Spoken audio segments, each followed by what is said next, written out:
Welcome to DABCC Radio, where smart people listen.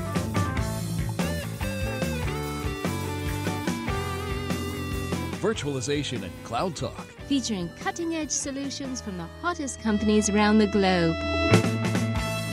Broadcasting from the DABCC offices in sunny Sarasota, Florida. Surrounded by computers, books, and Legos. Your host, Douglas Brown.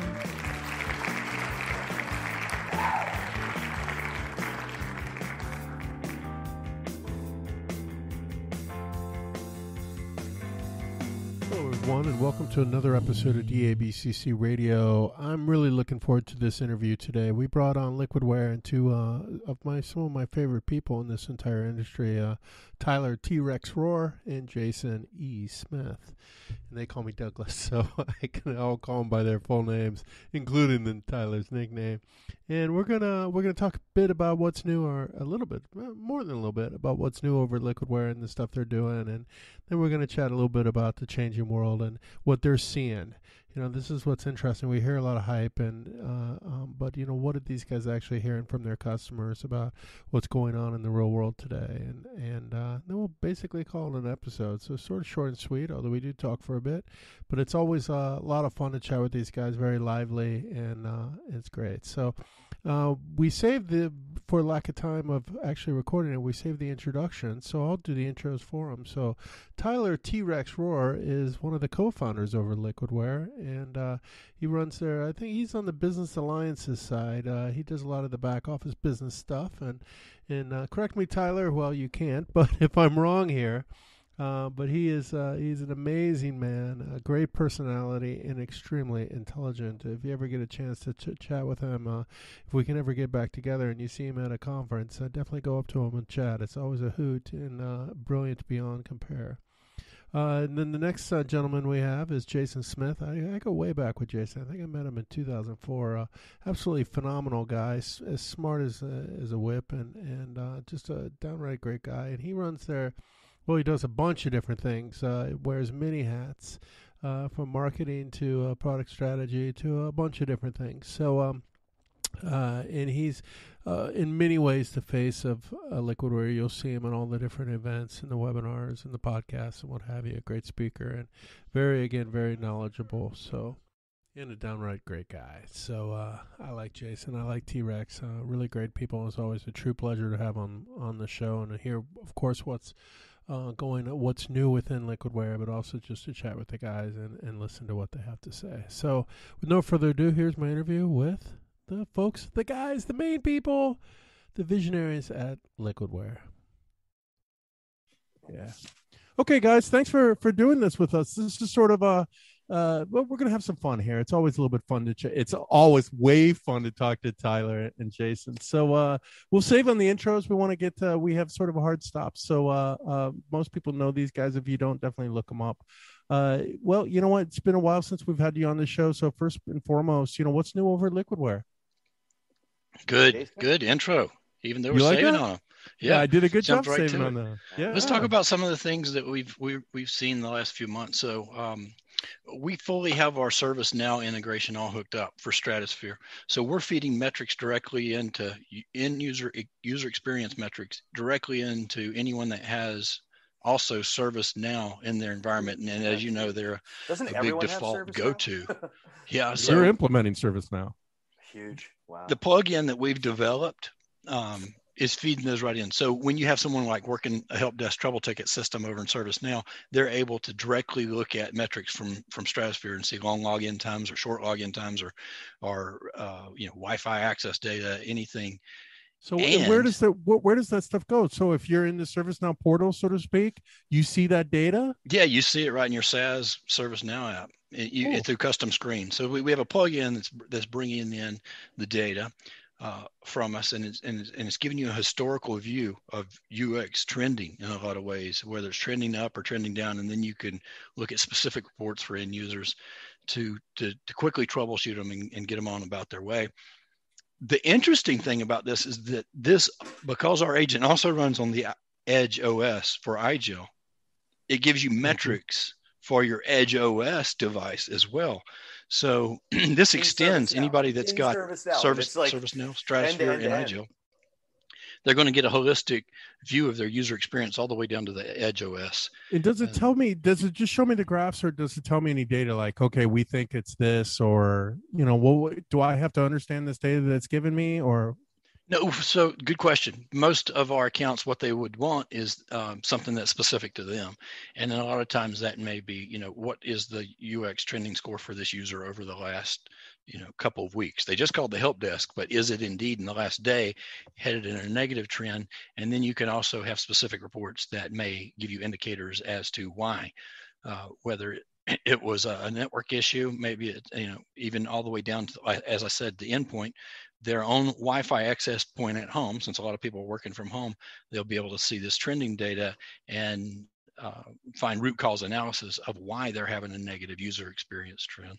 And what does this UX score mean? I mean, what does that mean? It gives me we 80. Really pioneered that, and we take for granted that a lot of people know what that means. So we, in 2009, were one of the first organizations, if not the first, I don't want to claim that, but I believe we may have been the first to offer the term UX score, giving you an overall user experience score of how this user is likely experiencing their end user computing environment. And by that, generally it's a Windows PC, but we also monitor Linux and we monitor Macs on the Stratusphere side.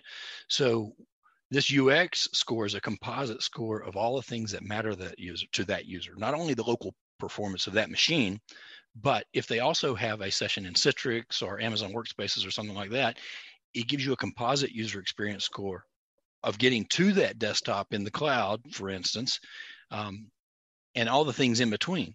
So there's a lot of things in between, as you can imagine, not only that network, but then also possibly the VPN, if you're connecting in that way, all the way through to the performance of the cloud and the compute resources themselves. And with many data points, we have a user experience score, composite user experience score, to tell you how likely good, fair, or poor, literally green light, yellow light, red light, and then you can drill down to anyone that's in a red phase, obviously the yellow phase as well, and then ignore the people that are having a great UX score in the green phase to make sure that your users are ticking along and being productive. And you can look at this on a user basis, as I said, trouble tickets, but you can also look at it on a group basis. How well is my call center performing? Are they mostly green? Ignore that and look at how well are my developers offshore performing? And you can look at that and then drill down to make sure. And a lot of times you can head off mission critical things before head off things that may cause mission critical problems later, before the user even knows, when you see UX trending in the wrong direction. So this is what Stratusphere has always done, right? But having that data available on the service now gives a single pane of glass for people like help desk support, being able to not toggle back and forth or be trained on Stratusphere or have to know where to look, specific reports given that customer what they would like to see in their ServiceNow console. And that's what our new plugin is able to do. Cool. The other things that we've got going on. My problem, Jason, is I was always taught it's red light, yellow light, green light, go. Oh, oops, no. Red light, green light, yellow light, go. Right. We learned that in pre-K, didn't we? Some of the best innovation happens when kindergarten. you run a yellow light here and there, right, Jason? That's exactly what happens. You move faster as an organization, as we know. Yep. The other things that we've been working on here is about a year ago with the start of the lockdowns, really a year ago this past week, with the start of the lockdowns because of COVID, we helped a lot of organizations transition to work from anywhere. Work from home's another term, in the industry, but work from anywhere really. And organizations that were looking to procure licenses of our suite, our adaptive workspace suite, which is Stratusphere, ProfileUnity, FlexApp, they're not only squeezing, to the dollar everything they have to, because of lockdowns, because of budget constraints, because people in uncertain times, they wanted to see the ROI of our solutions before they move forward. So we embarked on an ROI project about a year ago with some organizations, well-known organizations, ways that we were going to be able to save them money by implementing our solutions. And the net result is a brand new, because we had one before, so it's a brand new and updated calculator for how you can look at a return on investment very quickly once you have our solutions to get your users under management, for their persona under management. So in a disaster recovery situation, it comes back up quicker. For delivering applications, you have package once, and then that application for FlexApp will work across multiple delivery platforms, Citrix, VMware, Amazon workspaces, no matter what you move to on a dime, right? In case there's a pandemic or some shift in work, you don't have to repackage those apps. And then also Stratusphere UX, being able to minimize your user downtime and make sure that your users are remaining productive. So that ROI calculator shows, and it's quite impressive, with the organization's own numbers, how much they value their employees per hour and how much they perceive they're having in user downtime now for several things and how we can help. It is oftentimes a 20x return that they'll get in the first year by procuring our solutions. And some of that has to do with the shift to also centralizing your desktops on virtual or cloud, but this is specifically looking at ROI. So organizations that need to see that ROI information before moving forward or are looking to save money, we can definitely show that, and it's with the organization's own data. This is not false numbers or anything under that pretense or guessing. This is with the organization's own data. Where do they get that data from? We have an ROI calculator on our website that we walk through a few questions. It takes you less than 10 minutes. And it's things like, how many users do you have? How many desktops do you have? The age of the desktops. It's also how are you managing your users today? Do you have a disaster recovery program in play already for their user persona and things that would make them productive if you were to lose that right away, or if you can transition, at a moment's notice? Also, what is the average amount of downtime you experience by shifting over to a new OS? So these are some of the things that we ask them to lump these things into buckets that we have commonly found is quick return on investment methods for our customers. And then we will get back to them usually within about 24 hours with reviewing the data with them. So it's a relatively quick process. And if they need to do a double click beyond that, beyond the first year return on investment, we have a more investigative process that we will set up a time to ask them advanced questions and also go through a 3, 4, 5-year scenario. And the customers that we've taken through that are seeing ROI numbers in the millions of dollars. One of the ones that we use in the new ROI white paper that we have was able to save an organization, a well-known private jet manufacturer, proved that we were using their own data, their own numbers, was able to show that we were able to save them $7 million in the first year alone. And this is over and above the license cost for procuring our solutions. So I will add that it's quite impressive. When you save an organization that much capital, you still can't get a free jet, but that was a neat one. And not asking, right, Jason? That's right. I would have just asked for a free ride. I would have been like, give me a ride. Who doesn't want a private jet during a pandemic, right? That's true. And the something you may see on social media too that's new is just us doubling down on our innovation in FlexApp message. We've had at least 10 huge innovations in FlexApp FlexApp layering that no one in the industry had thought to do over the past several years. And so there's a new blog out on that, but more importantly, you can win an $100 Amazon gift certificate. We're giving away one of those for the next 5 weeks. For anyone that sees on social media any of our social media cards and makes them go viral. So we'll count the number of shares that you've had. So Doug, you can participate, not being an employee of Liquidware. So I'll set up like my 80 accounts I have, right? And easily click away. The system. And I can tell you, because we're in the first week of this and it's starting to gain momentum, the first winner, the threshold in the bar is set a little low. We expect it to raise higher and higher every week. So $100 Amazon gift card, and we'll decide those winners on Friday evenings and for the next 5 weeks starting this week. And it's innovation that we've had, like this package an application once and you don't have to repackage it at OS changes. It's innovation like our micro isolation, that when you're packaging apps, you don't necessarily need to know when another app that interacts with another app was packaged, if there are any small DLL conflicts, they resolve themselves and reach back to the virtual hard disk, and will basically copy that DLL silently without a conflict. So you don't have to rethink or think too hard about packaging when you're packaging it. It really simplifies the process.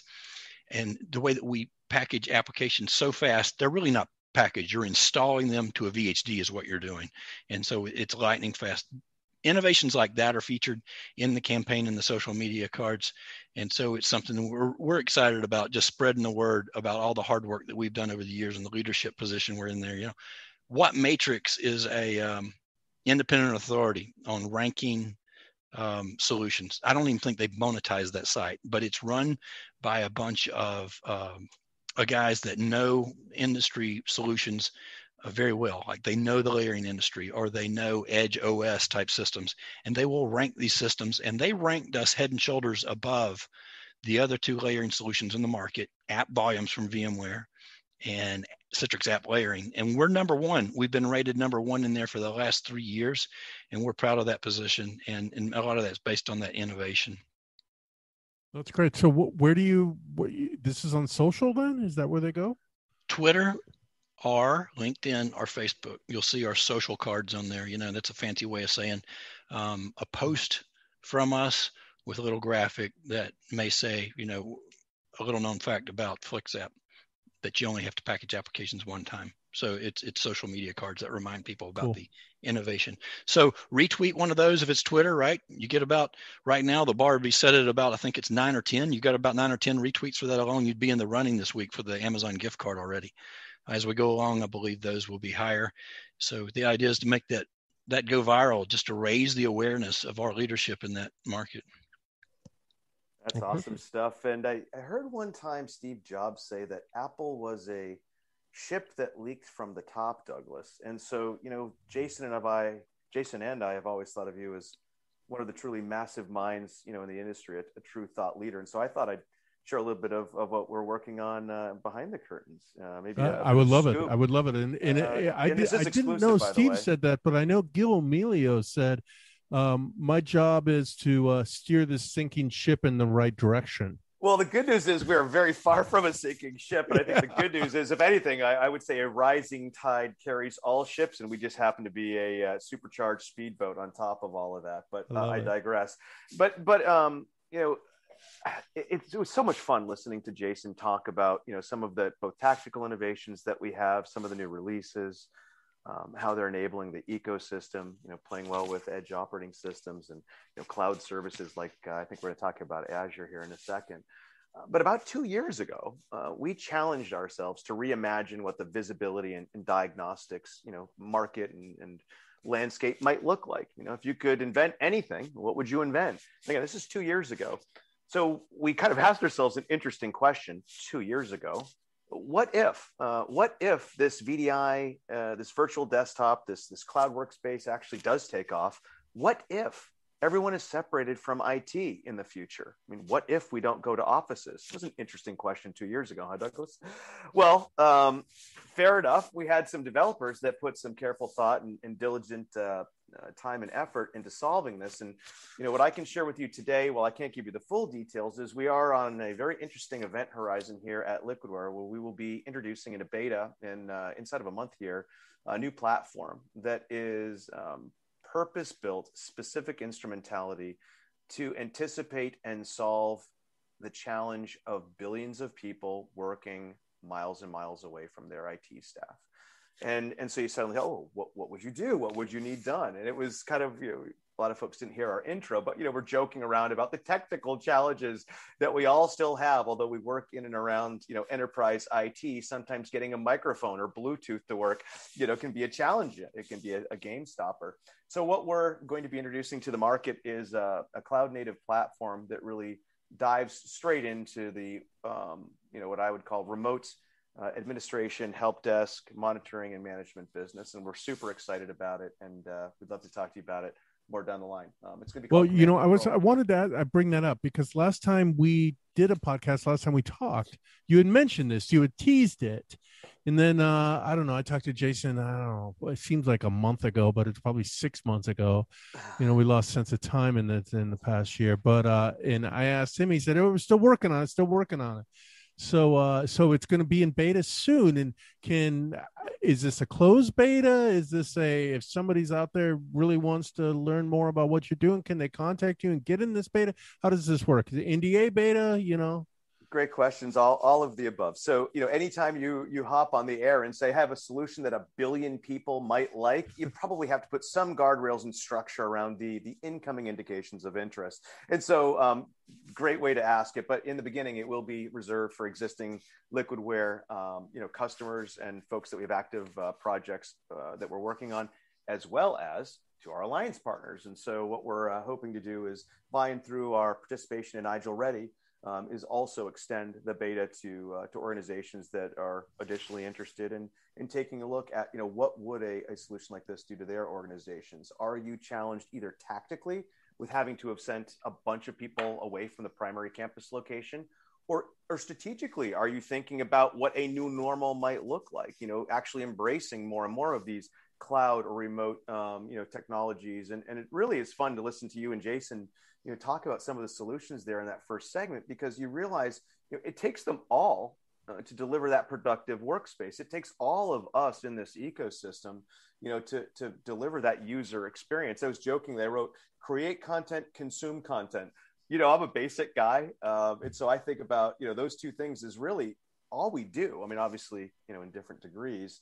And, if I can't do one or two of those things, I've lost productivity. I have no user experience. So it's great to watch this kind of spectrum of user experience fill itself in, not only the instrumentality and the tools and solutions to help with that, but then the architecture, how you actually go and deliver this to end users in all kinds of organizations. It's fun. It's certainly no lack of creativity. That's very neat. I can't wait to learn more about this. Would this, I'll play some, the guessing game, right? Will this solution work on something like an IGEL Edge OS? So the anticipation with a solution like this, Douglas, is if you're looking at, the way that people are delivering desktop as a service, remote or server-based computing, cloud-based application delivery, thin client, edge operating system, the answer is yes, and we'll get to it, meaning that, there are certainly going to be things that we're going to announce in the beginning that will be shipping with kind of a 1.0, and you could obviously anticipate, I can't name names, but you'd anticipate they'd be your more popular flavors of operating systems and runtimes. And then obviously in the future, we need to, I think, pay homage to, my friend Steve Jobs, and obviously it'd be great if you could get some of the Apple ecosystem operating systems inside as well. So that's a very non-committal way of saying we're hoping to, climb a mountain of a number of different compatibilities, but the pace at which we tackle them to be determined. Perfect. I'm looking forward to this. Like I said, you guys teased it last time, and I don't think Jason has told me much about it off the record. Maybe he has, and I forgot. Said we leaked from the top. Tyler outranks me for leaking them. Only based on punctuality, Jason. I'm always on time. But no, the fun part of it, Douglas, is really, we look. Well, first of all, we look at what the customers are asking for, and I think 2 years ago, they challenged us to reimagine visibility, whether it was the user interface. What would you do if you could, do anything? How would you help me? Again, the coolest way it was put to me is get scale to work for me again.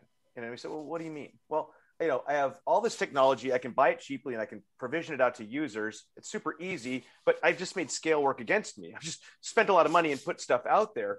How do I get the scale to work for me? How do I centralize command and control, pun intended? How do I centralize the provisioning of applications? How do I simplify my image management? I mean, I think we're all trying to get back to, I don't want to say it's the telephone model, right? Where the network is just the network dial tone or the, NFS dial tone, But I think we're trying to get to a place where we get companies back to doing what they do. If I'm a law firm, I defend and sue people. If I'm a grocery store chain, I'm in the produce and people pleasing business or entertainment. I don't think companies should spend a lion's share of their time, energy, effort, and creativity managing IT.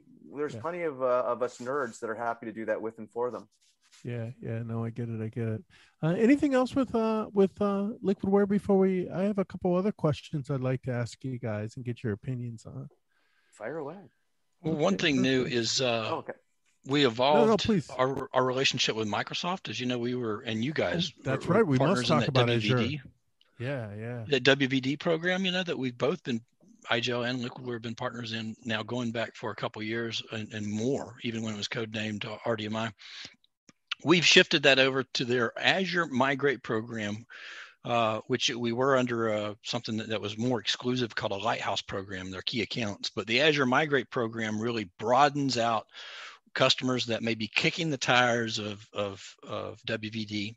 And more importantly, they're probably not even kicking the tires. They're moving to hosting Citrix or VMware on Azure, looking at moving those workloads over there and using their WVD entitlements. So we're part of the Azure Migrate program and have been now for a while, but we've put more wood behind the arrow in that with messaging on our website and how you can get, if you're looking at that, how you can get complimentary licenses of our solutions for your proof of concepts underway, so you can check out our whole suite on WVD and help you move them over. And this is a contractual thing we actually worked out with Microsoft closely to help customers, and we are seeing traction in organizations moving to native WVD, which would be their control plane, no Citrix or VMware in there, hosted on Azure.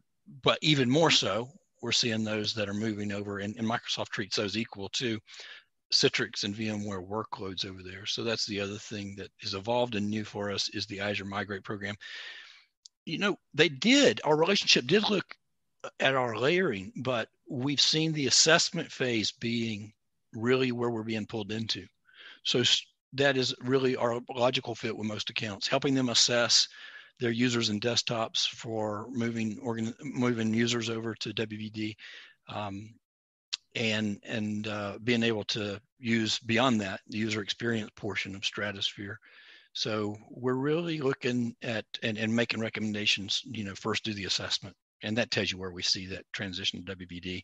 We are having interest out of ProfileUnity and FlexApp from those further along in that process. Some big brand names that anyone would recognize if I was allowed to tell what they are. But we've seen that market come along. That's great. That's great. You guys probably have too. Yeah, we have. It's interesting because you ask 10 people and you get 10 different answers. So I'll ask you guys.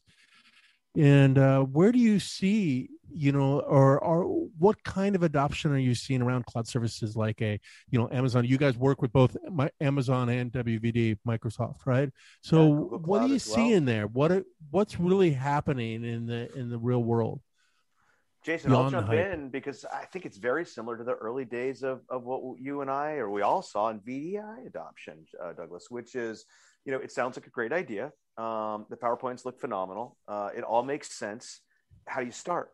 What do you do? I mean, where do you begin? Is it literally a cut and paste of your existing Citrix environment up and onto Azure, up and onto GCP? Is it translating some of your applications from the way you're delivering them today to a different type of app delivery, like maybe AppStream 2.0 up in AWS?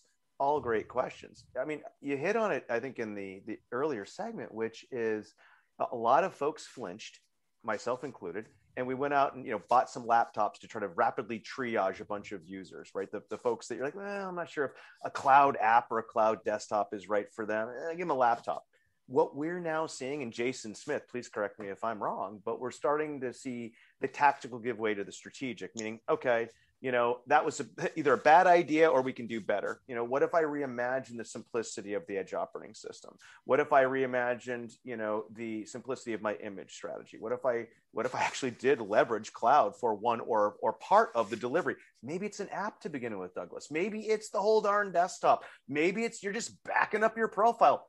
All of the above are okay. I mean, that's the cool thing about cloud is, I think we're getting more comfortable with the notion that it doesn't have to be all in, and that these new hybrid environments are going to be just that. You can't use the word hybrid and then get mad when it's not all vanilla flavored, and so I think, that's what we're having fun with, at least personally, is just hearing all the different architectures, watching some patterns emerge. But man, it's early, Douglas. I'd hate to say I'm seeing any trends yet, but one of them that is of interest is more cloud service consumption. I'm going to leave it at that. Jason, you agree with that? Yeah, we're definitely seeing that. We going back a year ago, we saw organizations rapidly move into that. So anything net new, deploying work from anywhere, they started thinking, why do we need to go into the data center or procure a bunch of stuff? This is the opportunity to spin this straight up into, insert cloud here. And a lot of that happened to be Azure. A lot of it happened to be, I believe, Amazon.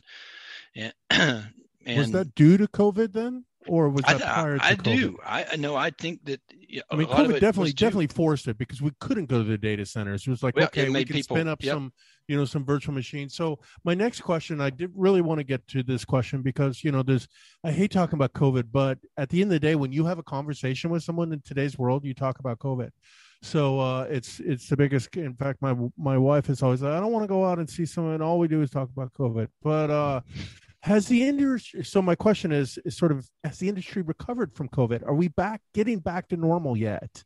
Is it away from, okay, I believe I've seen that it's away from, okay, let's just do what we can to get up and running, of course. But are we getting back to, or, has it transitioned into what? You know what I mean? Where are we right now?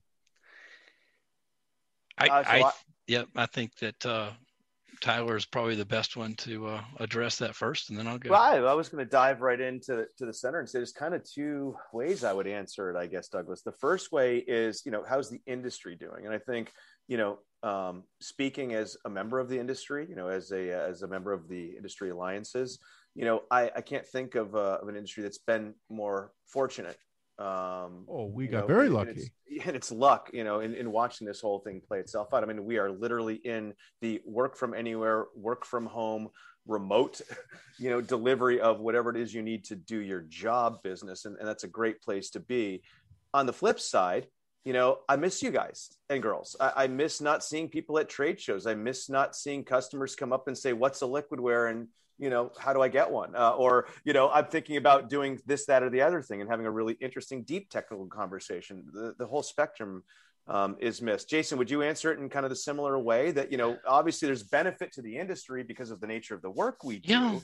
Yeah. And oftentimes we forget. So there's a lot of people out there suffering, and there's a lot of people out there that are anxiously awaiting, any assistance, like the stimulus checks from any of the governments doing that or anything. And we have been in a good spot, but we're in a spot where we can help the situation, I hope. And I know directly we have helped the situation for many organizations. We saw the complete shutdown of organizations a year ago, some of them for a month. I mean, people were sitting at home twiddling their thumbs. And until we got some desktop projects off the ground for work from anywhere for a couple of these that I could name, but can't name names, is that they finally got back to work, whether it was through a Citrix platform or a Workspaces platform or something else. And some of them more seamless than others. Our customer base was some of them were able to flip a switch. Like literally on Monday, you won't come into the office, but download the Citrix receiver and connect in through that. And they saw a consistent user experience. They were the ones that were a little better prepared. But your question about, are we past that? We are, but we're in another phase, in my opinion, is that we're starting to see, with the vaccines out there and everything that are starting to flatten everything and making the trends go down, we're starting to see the emergence, I believe, of a new normal going forward. And then we'll see another wave of it becoming even more normal or more free, that we're willing to and being able to do things. For instance, in the next 12 months, I predict that there'll be an in-person industry event. Right. But I also predict that, Doug, if I see you there, that we'll be doing the elbow bump. We I'm probably won't be shaking hands or kissing buddy. each other on the cheek the European way, right? I'm definitely not going to kiss you, but I'm going to give you a giant hug. We'll probably be wearing masks. But so there's a slow new normal. There's also going to be a new normal about people going back to work. A lot of people will be able to forever work from home in whatever role they once had, and then a certain set of people will go back to work. People that have to be far more collaborative in person and stuff like that in their jobs, I believe will go back to an office. So we'll see a new normal eventually where less commercial office space is needed as leases expire and things like that. And more people will work from home. Now, some things will return to normal, some things won't. And then we'll see whenever the emergence of the handshake comes back and the kiss on the cheek the European way comes back, that we'll know that we're truly back to the normal that we once have, if we ever get there. But at this phase, I believe you're seeing it in communities across the world, whether it's a lot of people coming back into the churches and filling up the churches, or going to the theater again and feeling comfortable that they can go out and see their grandkids because they got the vaccination. We're seeing people go back out and venture back out. And it's the same with business, I believe. I call it courage. I mean, I'm seeing a massive amount of courage. I think we saw that, Douglas, spinning the clock back 11 months. Because for that first month, I mean, literally, it was like this week a year ago that it was kind of like, what's going on? I remember my trips on the 8th, 11th, and 25th canceled. I was like, oh, this seems like it's serious. So, to Jason's point, the courage that's been exhibited on the part of, a lot of these companies to pick themselves up off the floor, to reimagine how it is to, enable end users to do the work that they pay them to do. And then as he states today, we're all kind of coming out of quarantine, coming out of hibernation, coming out of isolation. And sure, it might not be quite as many, in-person hugs and high fives as there used to be. And the flip side, I think it's also very interesting for maybe some of those folks to participate in our markets and industries that aren't as social. What a neat way to democratize good ideas by having everyone have to, communicate through one screen. Your ideas have to stand on their own. I'm not saying that the in-person politics don't count as well. So that's been neat as well. I've seen a lot of folks step up to the plate and shine where maybe in an in-person market or industry they didn't. And that's cool. I think it's bringing a whole host of new players into the arena of thought and discussion as it relates to the solutions that we're all trying to build. I know that was a mouthful, but I think Jason knows what I'm getting at there. Well, you guys had a hard stop, so I'm going to ask one last question. This can be a quickie. Is there been any technology, and it doesn't have to be in our space, or anything at all that has sort of surprised you and, that has really made a big difference? Zoom comes to mind, but let's take that one off the table, right? Anything else that I didn't prep you on this one, so it's sort of a deep question. Zoom would be my answer, but I'm taking it off the table because it's too easy. Wow, that's a toughie. So aside from, because exactly the virtual presence applications, Zooms, Team, WebEx, Chime, we can go through and I'm sure there's tons I'm forgetting. So go to meeting, go to whatever. I'm sure there's a ton I'm forgetting. And maybe we can just say those are the biggies, right? But is there anything other than that you can think of? Wow, Jason, I'm stumbling. What do you think, sir? I'm stumbling too, to be honest with you. I mean, Amazon to me is the big app. Every day I got a damn Amazon box coming here and I need to stop it. But there is. I'm surprised at how they've kept up, by the way, and this is not directly answering, because I do believe that what we saw was the collaborative type tools and software really took off. But so we ordered our older geriatric golden retriever. We love her to death. We've got a younger puppy too. She's afraid of storms. So there was a storm rolling in yesterday, and I'm in a more suburban area of Atlanta, and we've not had Amazon same day. But my wife looked at, you can put this coat on your dog and it's supposed to calm them down, thunder coat, thunder shirt or something. So we'll try it. I've got one. And she tried it. So yesterday morning, she said, this is same day. So she said, I'm gonna order it. So I said, I've never seen anything same day. So you'll never guess how this was delivered to our house. No, it wasn't the drone. A Mustang Cobra about 5:30 p.m. pulls into our driveway with a loud exhaust. And you're like, we're getting robbed, honey. I'm like, I was outside with the young dog, so I put the young dog up, and he honked the horn like, no, I'm here for you. He walks down the driveway and hands me an Amazon package. It's the Thunder Coat being delivered. And so I haven't looked into it, but it's some kind of like, I can only guess they're using almost an Uber system for same day deliveries in some areas. A white Mustang Cobra with the black racing stripes down the front. It's the last car you would think about. I had Amazon next day delivery to me yesterday. So, Astounding. Yeah, cool. yeah, I'm very addicted. My wife is very mad at me because she said we need to save for a house, and you keep spending Lord knows how much each and every day.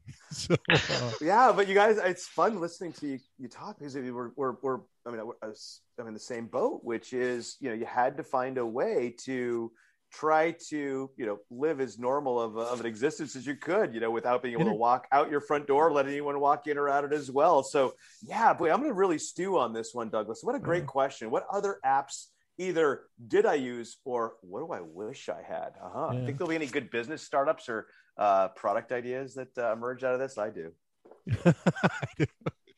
Yeah, it's to me, it's entertaining myself. In fact, I was thinking about it a few days ago because I do have this addiction to Amazon right now.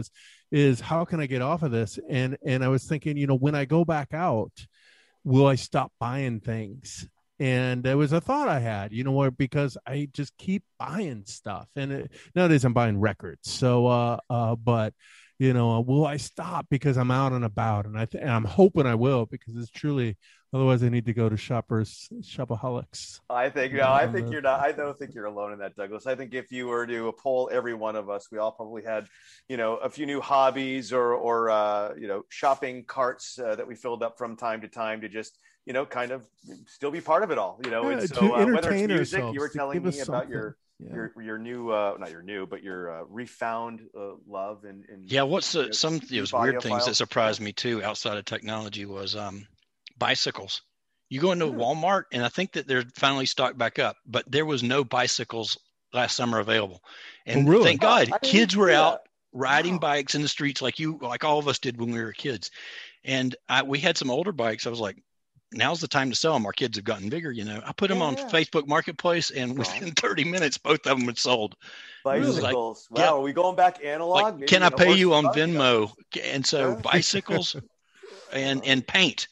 The Sherwin-Williams paint store up here has been non-stop. So things like that surprise me. People looking for things to do. Yeah, that's a great theme. Maybe for another talk. How your house is now your castle again. I see. We're the same way. We did a ton of home improvement over COVID. I mean, again, here we are talking about COVID at every segment of the conversation, but we that was our weekend to do. It was fun, and kept us busy and not bored, and actually probably made a little value go up. Yeah. Okay, guys, I know you have to be off to chat with somebody else, so thank you so much for coming on and chatting with us. It's been quite fun. It's always fun to chat with you guys, and Tyler, you're the only person I know that calls me Douglas.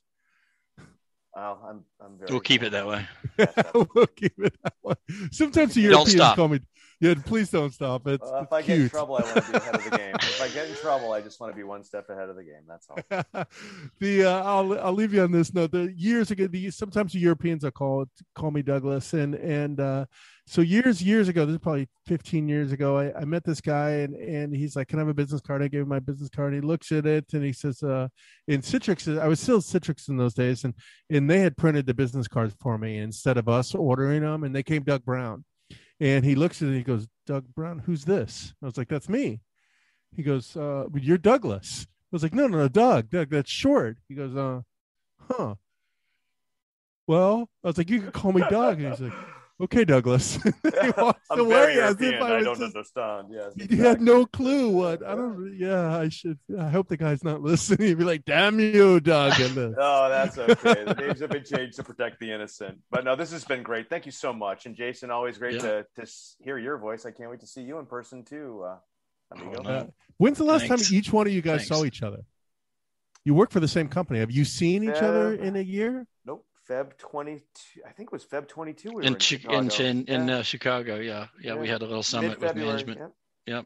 That's nuts. Year and a month, buddy. Year and a month. Yeah, we shared some Lou Malnati's pizza. It was a Chicago time. We could do a whole show on deep dish pizza. I have questions. Come on. I'm in Europe here, and my wife has found this thing called Thermomix, which makes everything. It's It's awful. Anyway, a crock pot? Is it a crock pot or something? It's like a computerized thing that shelves up the food. So like basically you can make anything in this thing. It's really amazing, to be honest with you. But I liked what she cooked before, and now she's like, oh, we can have this tofu, like healthy crap. And I'm like, no, I like. You said tofu. I need to go. Yeah, we got to go. You guys need to go. Thank you so much for Thanks, taking Douglas. the time. We'll do it again Douglas. soon. All right. Bye-bye. Take care. Bye. Okay, that concludes another exciting episode of DABCC Radio. I hope you guys enjoyed the show. Definitely let me know. If you'd like to come on the show, please let me know. I'm looking forward to it. I need to start doing more and more of these things. I've been quite busy. The beginning of the year is quite busy for me over at good old IGEL. I wrote a couple getting started guides, which is always fun. I love writing documentation. And then we announced and rolled out the awards program, which is, believe it or not, a lot of work. And it's a real true pleasure because you get to acknowledge those that do so much for us and so much for other people and their compadres in crime, right? And we have great group of people in the IGEL community. So it was a true pleasure to do a lot of little things, but a lot of fun too. And like I said, just an absolute pleasure. I always say I've never worked a day in my life because I've had the best jobs in the world, and that's playing with technology and meeting and working with great people. So really, truly a pleasure for me. I hope you guys, like the podcast. Definitely check out what IGEL's doing. Head over to IGEL.com. And if you really want to learn what IGEL's doing, play with it, download it, IGEL.com/downloads or /download, one of the two. And join the IGEL community. That's the best way to go. So IGELcommunity.com. And click the little join button on the beginning of the top of the page and come on in and join us. We have a very lively group. We have over 200,000 messages posted. We're doing about 30% of that is just chit chat, guys. EUC experts chatting about EUC and their days and everything. COVID a little bit, not much COVID anymore, which is good. But just really having a great time. And it's an absolutely wonderful community. Absolutely wonderful company. Really doing some great stuff on the edge to solve problems that really need to be solved who have not been addressed. And so what else do I say? But thank you all for listening to DABCC Radio.